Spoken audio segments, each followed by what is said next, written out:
Is this the biggest flop ever in gaming? We all knew Concorde, the game for PlayStation, was a pretty big flop, but I don't think any of us realized it was this big of a flop. When I say this big of a flop, I don't mean Madam Web Sony type flop, but probably one of Sony's biggest flops of all time. In a recent episode of his podcast, Colin Moritry talked about some insider scoop that he had on the game. He talked with somebody that was on the team developing Concorde, and they gave him some pretty crazy information. When the game was first being developed, it was internally referred to as the future of PlayStation. Many thought the game had Star Wars-like potential. That's how big they thought it was going to be. And get this.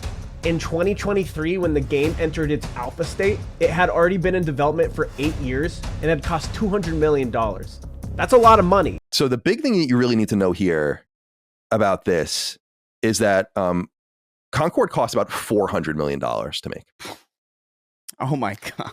And but that was nowhere the amount of money it was going to cost in the end. So apparently when the game was first showcased in its alpha state, it was in a laughable state. I mean, absolutely terrible. There were none of the features people wanted. I mean, they were already picking a shooter style game, which is an incredibly saturated market. But because of how underdeveloped it was, Sony had to put another $200 million into it. A lot of the budget that Sony put forth wasn't even for the main developers, but was for them outsourcing to different development teams to help make the game better. Another piece of crazy news disclosed is that Sony had no intention of making the game absolutely phenomenal. In fact, they thought it was so far behind that $200 million they put forth was just to get it to a decent state. Only weeks after the game released, Sony officially pulled it offline. They then issued refunds to everybody who made purchases within the game, overall losing hundreds of millions of dollars. So what do you think? Is this the biggest flop in gaming?